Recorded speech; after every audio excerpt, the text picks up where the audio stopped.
Well, I've been here before, but I've never made a YouTube video, and this is one of my more favorite spots.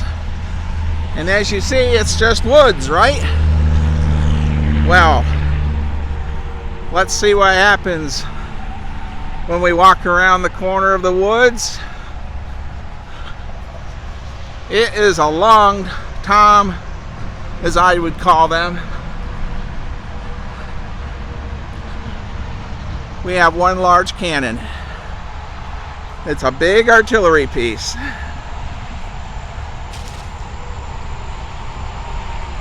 Wow.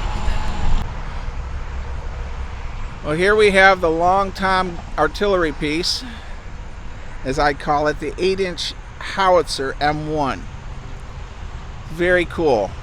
And it's in the woods here.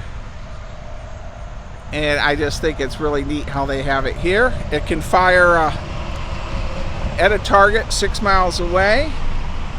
And it can put the shell in the opening of a bunker.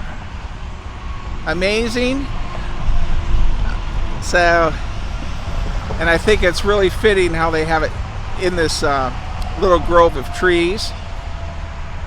And I can't stress enough how nice these signs are to have throughout the Heritage Trail. All right, let's continue around the corner, because we're looking at stuff from the Korean War. And all right, Corporal Eugene C. Rivera. Wow, another American hero. During the Korean War, I read the plaque quickly. The M46 Patton Tiger tanks were striped of the 6th. They broke through an encirclement of Chinese, North Korean soldiers and were able to rescue the wounded and save an encirclement of American troops. Their tanks were painted in this tiger stripe fashion.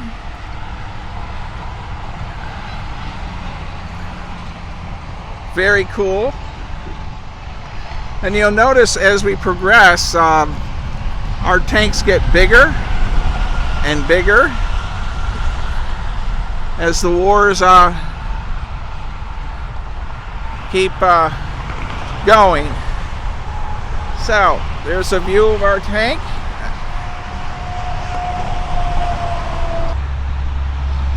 Well, I had to come back. Tigers in support, soldiers of the 3rd Platoon, Charlie Company, 6th Medium Tank Battalion, 24th Infantry Division, received an urgent message on April 25th, 1951. It was from the Rangers of the 8th Ranger Company, codename Old Rose. They were under massive Chinese attack as they provided rearguard security.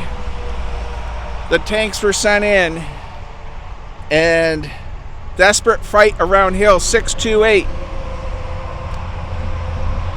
So, the unique yellow, black, and white tiger stripe camouflage pattern of the 6th Medium Tank Battalion was explained by Lieutenant Teach. From what I understand, the reasons for painting not only my battalion's tanks, but I believe all the Army tanks in Korea, was that it was a psychological warfare department thought that in 1951 was the year of the tiger for the Chinese Army. If we painted our tanks to look like tigers, it would scare them. I don't think it did that, but it sure made my tank stand out a long way off. All right, we're gonna get the tiger stripe again, and I hope the road noise isn't bad on this video. And like I've been saying through this entire batch of videos, these information placard signs are incredible. Major Joseph R. Faust retired. So he commanded one of these. And he's on the left. And his best friend from high school, Lieutenant Andres Aguirre, 1st Armored Division, posed in front of Faust's track named Apaso. 2003. So this is our Gulf War era. The Bradley fighting vehicle.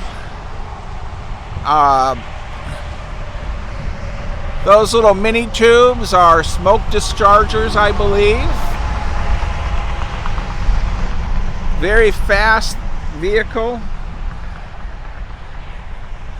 And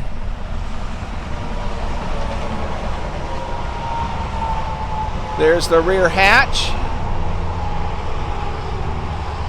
Okay, let's continue our travels. All right, well, as I continue walking, I'm just amazed at the amount of military equipment they have on the Heritage Trail.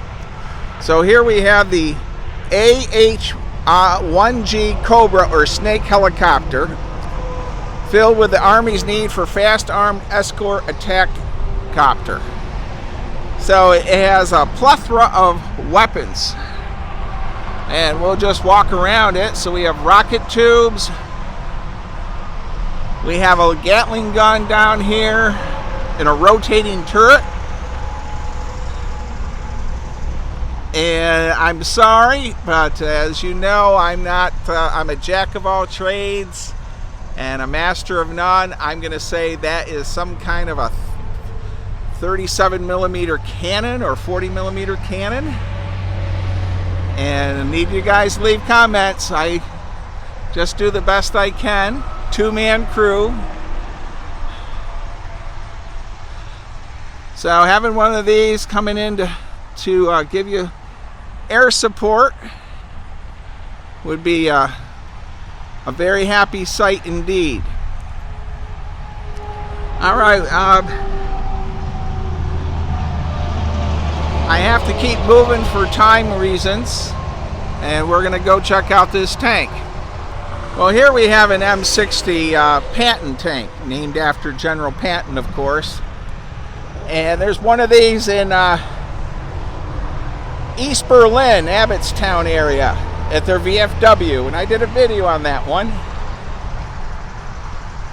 And the tracks are wide. At the top turret there, it has a secondary turret, which is sort of cool. You'll see and that would have a 50 caliber machine gun in it. Let's see if we can get a better view. There we go.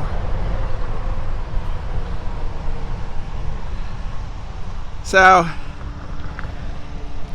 a massive tank. I think it's around 60 tons. The placard's on the reverse side.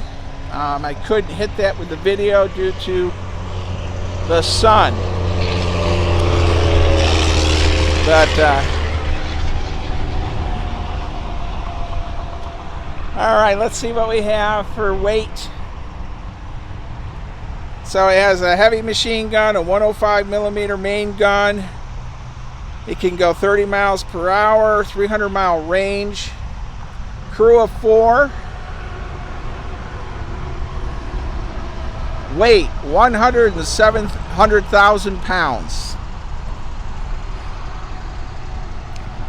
Okay.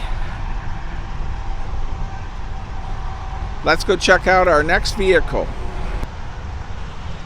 And once again, we have another wonderful information marker placard sign. Private Doug Wallace.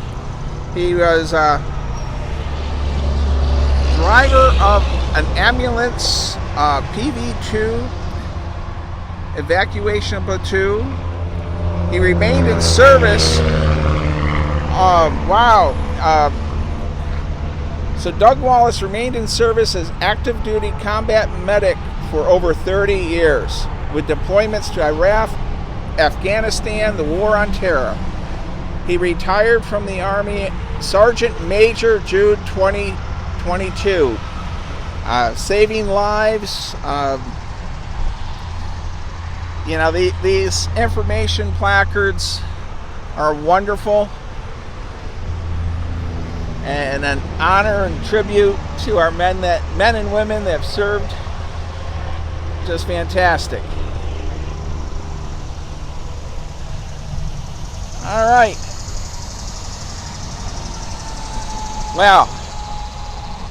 I don't know how many wounded men you could get in this. Maybe 8. And I'm sorry, I'm guessing. But I'm sure if needed, besides inside, they would. Less wounded men could probably sit on the roof if it wasn't too rough of driving. I have a lot more to visit, so let's continue on our path.